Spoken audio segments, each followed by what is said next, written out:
કંઈ આવે ને. ગુડ મોર્નિંગ વિદ્યાર્થી મિત્રો.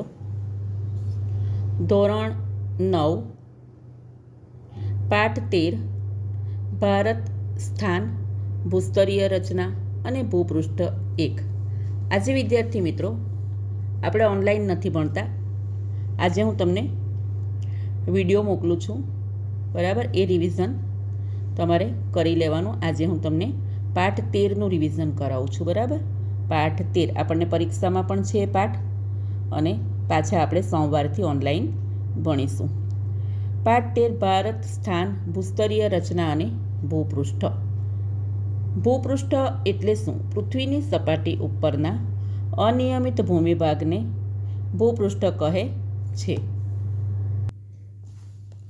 વિદ્યાર્થી મિત્રો, પ્રથમ પેરેગ્રાફને થોડો સમજી લઈએ. વિશ્વના દેશોમાં ભારત કેવું આગવું સ્થાન ધરાવે છે? ભારત એક વિશાળ દેશ છે. ભારતીય સંસ્કૃતિ પ્રાચીનતમ છે. તે વિશ્વનો લોકશાહી ધરાવતો સૌથી મોટો દેશ છે. વિશ્વનો લોકશાહી ધરાવતો સૌથી મોટો દેશ કયો? તો આપણો ભારત દેશ છે. ભારતીય સંસ્કૃતિની સમન્વયકારી ભાવનાએ કોઈ પણ ધર્મ, જાતિ કે પ્રજાને તરછોડી નથી, પરંતુ દરેકને માટે તેણે દ્વાર ખુલ્લા રાખી તેમને આવકાર્યા છે. આમ સર્વધર્મ, પ્રજા અને જાતિ પ્રત્યે સમભાવ એ ભારતની આગવી લાક્ષણિકતા છે. તેથી તો ભારત સંસ્કૃતિનું સમન્વય બન્યું છે. તમને 2 માર્કનું કારણ પણ પૂછાય કે ભારત એ વિવિધ સંસ્કૃતિઓનું સમન્વય બન્યું છે. તો આન્સર આપણે જે પેરેગ્રાફ વાંચ્યો એ જ, કે ભારતીય સંસ્કૃતિ પ્રાચીનતમ છે. તે વિશ્વનો લોકશાહી ધરાવતો સૌથી મોટો દેશ છે. ભારતીય સંસ્કૃતિની સમન્વયકારી ભાવનાએ કોઈ પ્રજા, ધર્મ, જાતિ કે પ્રજાને તરછોડી નથી. ભારતે હંમેશા વસુધૈવ કુટુંબકમની ભાવના અપનાવી છે, કે વિશ્વ એક કુટુંબ છે. દરેકને માટે તેણે દ્વાર ખુલ્લા રાખી તેમને આવકાર્યા છે. આમ સર્વધર્મ, પ્રજા અને જાતિ પ્રત્યે સંભાવ એ ભારતની આગવી લાક્ષણિકતા છે. આમ આપણો ભારત દેશ એ સંસ્કૃતિનો સમન્વય બન્યો છે. હવે વિદ્યાર્થી મિત્રો જુઓ, આપણે જોઈશું એક ટૂંક નોંધ. ભારતનું સ્થાન. પ્રથમ પેરેગ્રાફમાં ભારતનું સ્થાન આપેલું છે, બરાબર છે. તો વિદ્યાર્થી મિત્રો એને આપણે નકશા દ્વારા સમજી લઈએ. આમ તો વિદ્યાર્થી મિત્રો મેં તમને નકશાનું રિવિઝન કરાવેલું છે, ફરીથી આપણે નકશાનું રિવિઝન કરી લઈશું. ભારતનું સ્થાન. ભૌગોલિક દ્રષ્ટિએ ભારત એ ઉત્તર ગોળાર્ધમાં આવેલો છે. વિદ્યાર્થી મિત્રો, આ તમે જોઈ શકો છો કે અહીં જે વચ્ચેની આ લાઈન આપેલી છે, આ શું આપેલું છે? તો આ કર્કવૃત્તની લાઈન છે. 23.5 કર્કવૃત્ત, જે ભારતના 2 સરખા ભાગ પાડે છે. ઉપરનો ભાગ ઉત્તર ભાગ અને નીચેનો ભાગ દક્ષિણ ભાગ. ભૌગોલિક દ્રષ્ટિએ ભારત ઉત્તર ગોળાર્ધમાં આવેલો છે. આપણો ભારત દેશ એશિયા ખંડના દક્ષિણ ભાગમાં આવેલો છે. વિદ્યાર્થી મિત્રો, દુનિયાના નકશામાં એશિયા ખંડ આપેલો છે. અહીં તમને દુનિયાનો નકશો આપેલો છે. અહીં તમને એશિયા ખંડ, તો ભારત દેશ એશિયા ખંડમાં આવેલો છે. અને એશિયા ખંડની કઈ બાજુ આવેલો છે? તો દક્ષિણ તરફ. ક્યાં આવેલો છે? દક્ષિણ તરફ આપણો ભારત દેશ આવેલો છે. ભારતના મુખ્ય ભૂમિખંડનો 8.4 થી 37.6 ઉત્તર અક્ષાંશ વૃત્ત. અને તો વિદ્યાર્થી મિત્રો, અહીં તમને 8.4 ઉત્તર અક્ષાંશ વૃત્ત આપેલું છે. અને સૌથી ઉપર અહીં 37.6 ઉત્તર અક્ષાંશ વૃત્ત આપેલું છે. અને 68.7 થી 97.25 તમારામાં અલગ આપ્યું હોય કોઈ નવી ચોપડીમાં, પૂર્વ રેખાંશ વૃત્ત વચ્ચે આવેલો છે.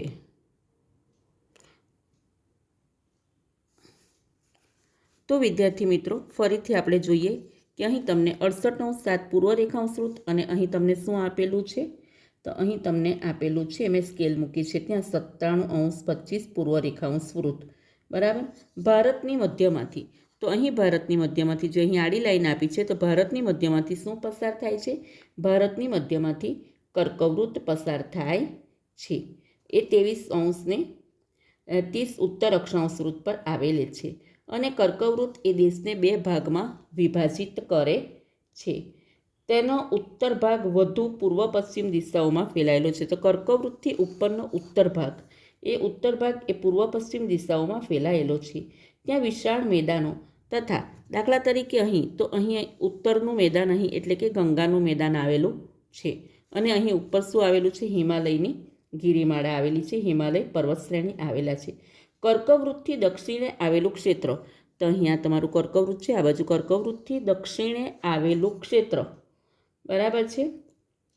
ત્રિકોણ આકાર, કેવો આકાર ધરાવે છે? ત્રિકોણ આકાર ધરાવે છે. તેનો દક્ષિણ તરફનો ભૂભાગ, જેમ આપણે નીચે દક્ષિણે જઈએ એમ એ ભૂભાગ કેવો થતો જાય છે? સાંકડો થતો જાય છે. આથી આને દખણનો ઉચ્ચ પ્રદેશ પણ કહે છે અને એને દ્વીપકલ્પીય ઉચ્ચ પ્રદેશ પણ કહેવામાં આવે છે. તેમાં પૂર્વ તથા પશ્ચિમના કિનારાના સાંકડા મેદાનોનો સમાવેશ થાય છે. તો આ તરફ વિદ્યાર્થી મિત્રો પૂર્વ તટ આવે બહારની સાઈડે અને આ બાજુની સાઈડે શું આવે? પશ્ચિમ તટ, બરાબર. ભારત દેશના, હવે આપણે ભારતનું સ્થાન, એ પ્રશ્ન આપણો પૂરો થયો. હજુ પણ ભારતના સ્થાનમાં વિદ્યાર્થી મિત્રો અહીં જે આ ઊભી લાઈન આપેલી છે 82° પૂર્વ રેખાંશ વૃત્ત, બરાબર, એને શું કહેવાય? આ ઊભી લાઈન છે એને પ્રમાણ સમય રેખા, એને શું કહેવાય?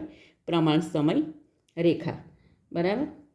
ભારત દેશના અક્ષાંશીય અને રેખાંશીય વ્યાપ બંને લગભગ સરખા એટલે કે 30° છે. આપણે હમણાં ભણીએ છીએ ભારતનું કદ. ભારત દેશ કાશ્મીરથી કન્યાકુમારી, તો અહીં ઉપર શું આવશે? અહીં ઉપર જમ્મુ કાશ્મીર અને સૌથી નીચે અહીં શું આવશે? કન્યાકુમારી. એટલે કાશ્મીરથી કન્યાકુમારી એટલે ઉપર ઉત્તર અને નીચે દક્ષિણ. તો ભારત દેશ કાશ્મીરથી કન્યાકુમારી એટલે કે ઉત્તરથી દક્ષિણની લંબાઈ 3214 કિલોમીટર છે. પશ્ચિમે ગુજરાતથી, આ તરફ પશ્ચિમે આપણું ગુજરાત રાજ્ય છે, પશ્ચિમે ગુજરાતથી શરૂ કરીને પૂર્વે, આ તરફ પૂર્વે અહીં શું આપેલું છે? અરુણાચલ પ્રદેશ, બરાબર છે. અરુણાચલ પ્રદેશ સુધીનો વિસ્તાર 2933 કિલોમીટર છે. રેખાંશીય તફાવતને કારણે તેના પૂર્વ તથા પશ્ચિમે આવેલા દૂરના સ્થળોના સ્થાનિક સમયમાં આશરે કેટલો તફાવત પડે છે? 2 કલાકનો તફાવત પડે છે. અરુણાચલ પ્રદેશમાં અહીં આપેલું છે, અરુણાચલ પ્રદેશના પૂર્વ ભાગમાં સૂર્યોદય થાય છે. એ જ સમયે આપણા પશ્ચિમ ગુજરાતમાં અહીં રાત હજુ બાકી હોય છે. આમ ભારતના પ્રમાણ સમયની રેખા, તો આ ઊભી તમને મેં અત્યારે બતાવી, એ પ્રમાણ સમયની રેખા 82° પૂર્વ રેખાંશ વૃત્ત છે, જે 5 રાજ્યોમાંથી પસાર થાય છે. તેનો સ્થાનિક સમય સમગ્ર ભારતનો પ્રમાણ સમય માનવામાં આવે છે, બરાબર છે. 5 રાજ્યોમાંથી પસાર થાય છે. દાખલા તરીકે અહીંથી તમે સીધી રેખા જોશો વિદ્યાર્થી મિત્રો, તો અહીં તમને છત્તીસગઢ આવશે, આ બાજુ ઓડિશા આવશે, અહીં ઝારખંડ આવશે, બરાબર છે. હવે વિદ્યાર્થી મિત્રો અલ્હાબાદ, વારાણસી, ચાલો હવે નકશો તમારો થઈ ગયો છે, બરાબર. હવે વિદ્યાર્થી મિત્રો આપણે નકશાપોથીના જે પ્રશ્નો છે, આપણે નકશાપોથી પૂરેલી જ છે, હે ને, એનું રિવિઝન કરી લઈએ. તમે પણ પાઠનું વાંચન કરજો, નકશાપોથી એકવાર જોઈ લેજો, બરાબર. પ્રશ્ન નંબર 3 જુઓ નકશાપોથીમાં. હા, તમારી કોઈની ગાલાની હોય તો અલગ પણ હોય તો પણ પ્રશ્ન તો બધા તમારા આ પાઠના જ છે. પ્રશ્ન 3, યોગ્ય શબ્દો કે અંકો વડે નીચેની ખાલી જગ્યાઓ પૂરો.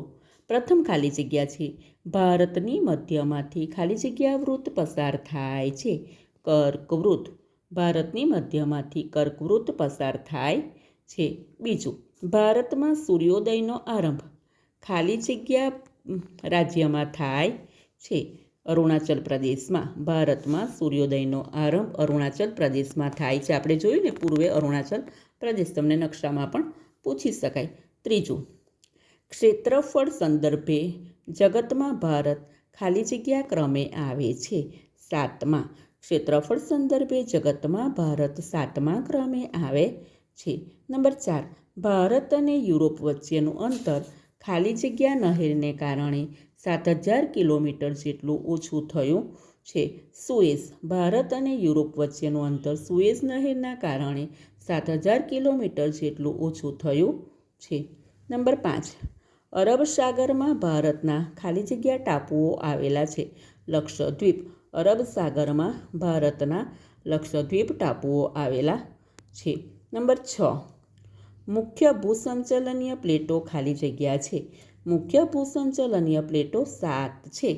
હવે આપણે જોઈએ ખરા ખોટા વિધાનો. પ્રથમ છે, ભારત દેશ ઉત્તર ગોળાર્ધમાં આફ્રિકા ખંડના દક્ષિણ ભાગમાં આવેલો છે. આ વિધાન કેવું છે? આ વિધાન ખોટું છે. બીજું, ભારતનું ક્ષેત્રફળ જગતના ભૂક્ષેત્રના આશરે 2.42% છે. આ વિધાન સાચું છે. આપણે વિસ્તાર નથી કર્યું પણ એ વિસ્તારમાં આપેલું છે. નંબર 3, ભારતના લક્ષદ્વીપ ટાપુઓ અરબ સાગરમાં આવેલા છે. આ વિધાન સાચું છે. બરાબર છે. અરબ સાગર છે ત્યાં લક્ષદ્વીપ ટાપુઓ આવશે અને પૂર્વે બંગાળાની ખાડી છે ત્યાં અંદમાન નિકોબાર ટાપુઓ આવશે. બંને ટાપુઓ પણ તમારે નકશા વાંચન કરી લેવાનું છે. બરાબર. નંબર 4, ભારતની પ્રમાણ સમય રેખા 80° પૂર્વ રેખાંશ વૃત્ત છે. આ વિધાન ખોટું છે. નંબર 5, ભારતની પ્રમાણ સમય રેખા 5 રાજ્યોમાંથી પસાર થાય છે. આ વિધાન સાચું છે. નંબર 6, ભારતની દક્ષિણે પેસિફિક મહાસાગર આવેલો છે. આ વિધાન સાચું છે. ચાલો વિદ્યાર્થી મિત્રો, હવે આપણે જોડકા જોઈએ. બરાબર. સાચા જોડકા બનાવો. પ્રથમ તમને આપેલું છે ભારતની પ્રમાણ સમય રેખા. બરાબર છે. તો પહેલામાં આવશે બીજું 82° પૂર્વ રેખાંશ વૃત્ત. પછી છે બીજું છે કર્કવૃત્ત. એમાં આવશે ચોથું 23° ઉત્તર અક્ષાંશ વૃત્ત. ત્રીજું છે ઇન્ડોનેશિયા. ત્રીજામાં આવશે પ્રથમ મલાક્કાની સામુદ્ર ધુની. પછી છે 4, રાષ્ટ્રીય રાજધાનીનો પ્રદેશ. ચોથામાં આવશે છઠ્ઠું દિલ્હી. પછી છે ભારતનો પ્રાચીનતમ પ્રદેશ. પાંચમામાં ત્રીજું દક્ષિણનો દ્વીપકલ્પીય ઉચ્ચ પ્રદેશ. ચાલો વિદ્યાર્થી મિત્રો, હવે આપણે પ્રશ્ન નંબર 7 જોઈએ. પ્રશ્ન નંબર 7 જુઓ. નીચેના દરેક પ્રશ્નની નીચે આપેલા વિકલ્પોમાંથી યોગ્ય વિકલ્પ પસંદ કરી ઉત્તર લખો. તમને અહીં MCQ આપેલા છે. નંબર 1, વિશ્વમાં સૌથી મોટી લોકશાહી ધરાવતો દેશ કયો છે? A USA, B ચીન, C Bharat, D Russia. Answer આવશે C ભારત. વિશ્વમાં સૌથી મોટી લોકશાહી ધરાવતો દેશ ભારત છે. નંબર 2, નીચેના પૈકી કયો દેશ ભારતના ક્ષેત્રફળ સંદર્ભે વિશાળ છે? A Canada, B England, C Pakistan, D Thailand. Answer આવશે A કેનેડા. કેનેડા ભારતના ક્ષેત્રફળ સંદર્ભે વિશાળ દેશ છે. નંબર 3, વિશ્વના કેટલા દેશો ભારતના ક્ષેત્રફળથી મોટા છે? A 7, B 6, C 8, D 9. Answer આવશે 6. વિશ્વના 6 દેશો ભારતના ક્ષેત્રફળથી મોટા છે. નંબર 4, ભારતની કઈ સામુદ્ર ધુનીમાં થઈને પેસિફિક મહાસાગર પસાર કરીને કેનેડા અને USA પહોંચી શકાય છે? A મલાક્કા, B bearing, C Palk, D દ્રેક. તો આન્સર આવશે A મલાક્કા. ભારતની મલાક્કા સામુદ્ર ધુનીમાં થઈને પેસિફિક મહાસાગર પસાર કરીને કેનેડા અને USA પહોંચી શકાય છે. નંબર 5, ભારતની ઉત્તરે ચીન.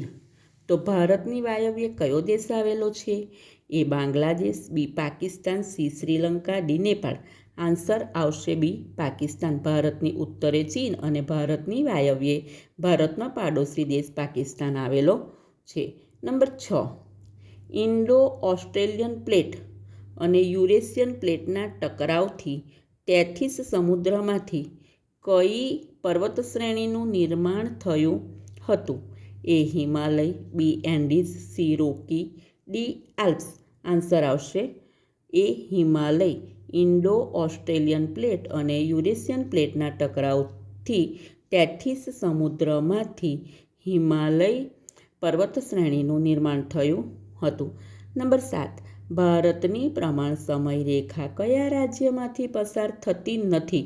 પ્રશ્ન બરાબર વાંચવાનો નથી કે છે. A Uttar Pradesh, B Chhattisgarh, C Odisha, D Tamil Nadu. Answer આવશે D તમિલનાડુ. ભારતની પ્રમાણ સમય રેખા તમિલનાડુ રાજ્યમાંથી પસાર થતી નથી.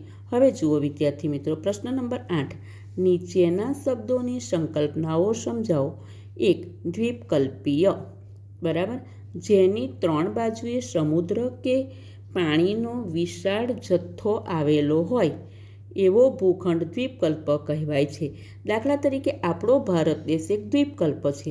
ભારતની પૂર્વે બંગાળાની ખાડી, ભારતની પશ્ચિમે અરબ સાગર અને ભારતની દક્ષિણે હિંદ મહાસાગર આવેલો છે. તો ત્રણેય બાજુ મહાસાગર આવેલા છે. આથી ભારત એક દ્વીપકલ્પ છે. નંબર 2, અભિસરણ. કેટલીક જગ્યાએ મૃદાવરણીય પ્લેટો એકબીજાની નજીક આવી રહી છે. આ પ્લેટો અભિસારી પ્લેટો કહેવાય છે. બરાબર, એટલે નજીક આવી રહી એ પ્લેટોને આપણે શું કહીએ છીએ? અભિસરણ પ્લેટ કહીએ છીએ. હવે છે પ્રશ્ન નંબર 9. કારણો આપી વિધાનો સમજાવો.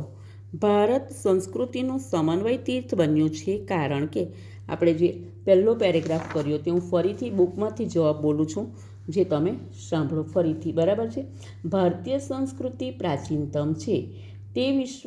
ભારત વિશ્વનો લોકશાહી ધરાવતો સૌથી મોટો દેશ છે.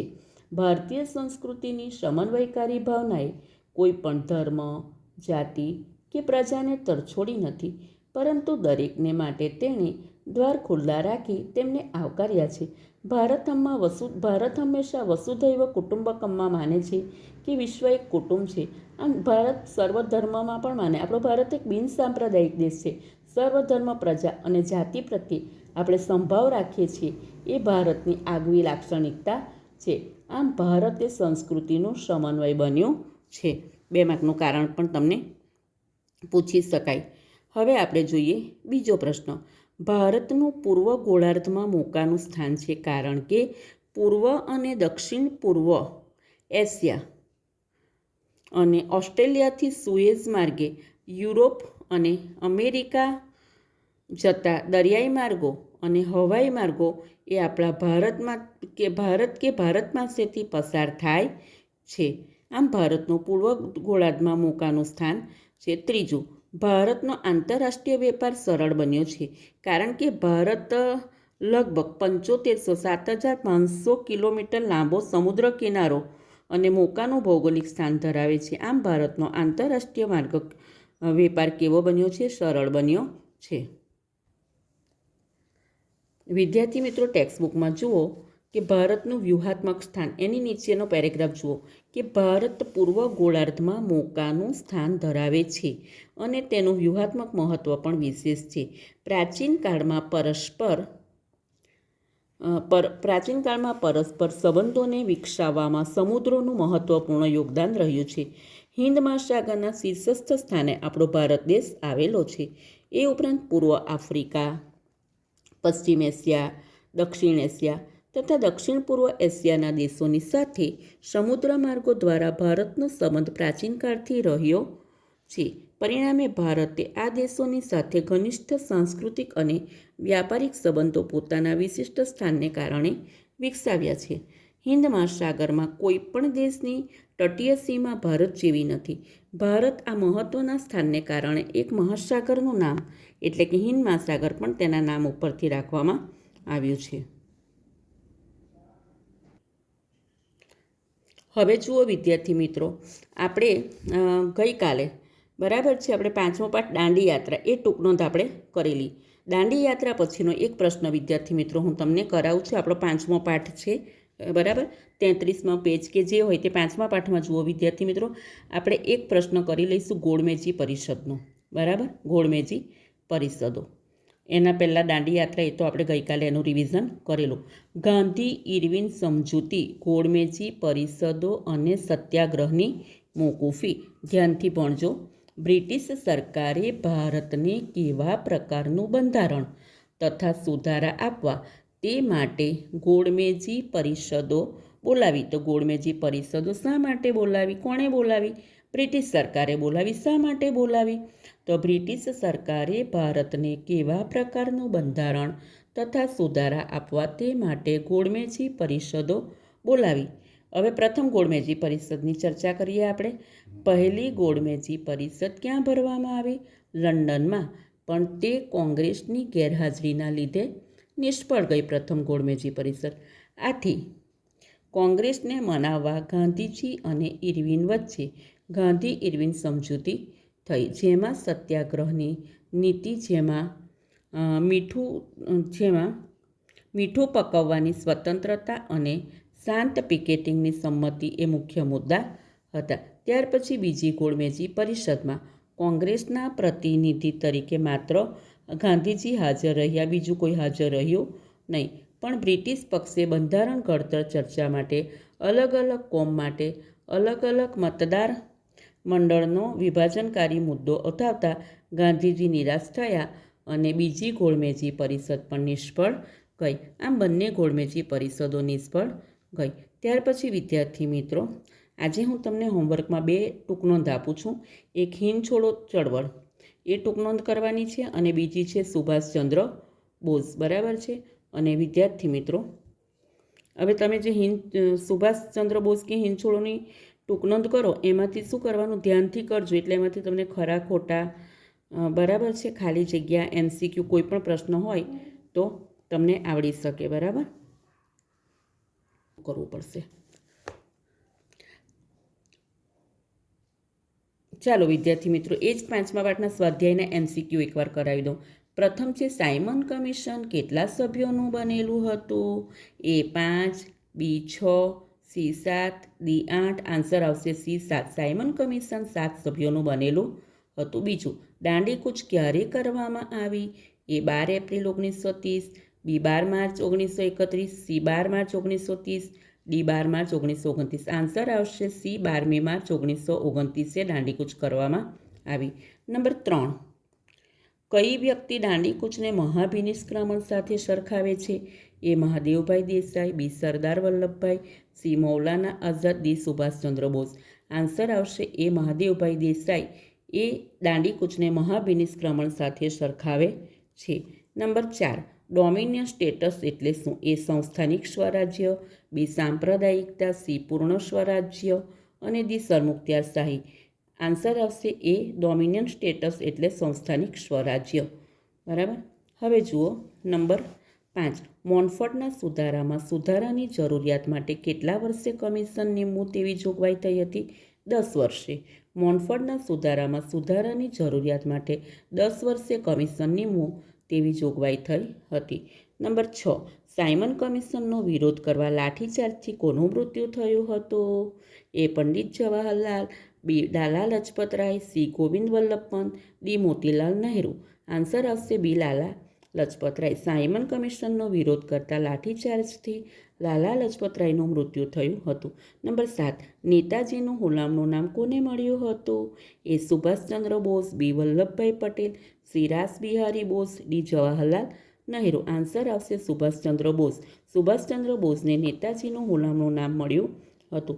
નંબર 8, હિન્દુસ્તાનના વિભાજન સમયે ભારતમાં કયા અંગ્રેજ ગવર્નર જનરલ હતા? A Montagu ચેમ્સફોર્ડ, B Wellesley, C Mountbatten, D Dalhousie. Answer આવશે C માઉન્ટબેટન. હિન્દુસ્તાનના વિભાજન સમયે ભારતમાં માઉન્ટબેટન અંગ્રેજ ગવર્નર જનરલ હતા. ચાલો વિદ્યાર્થી મિત્રો, હવે હું તમારું રિવિઝન અહીં પૂરું કરું છું. તમને ખબર હશે કે આપણે આ પાઠમાંથી MCQનો લાસ્ટમાં ટેસ્ટ પણ લીધો હતો. સરસ રીતે પાઠનું વાંચન કરી લેજો.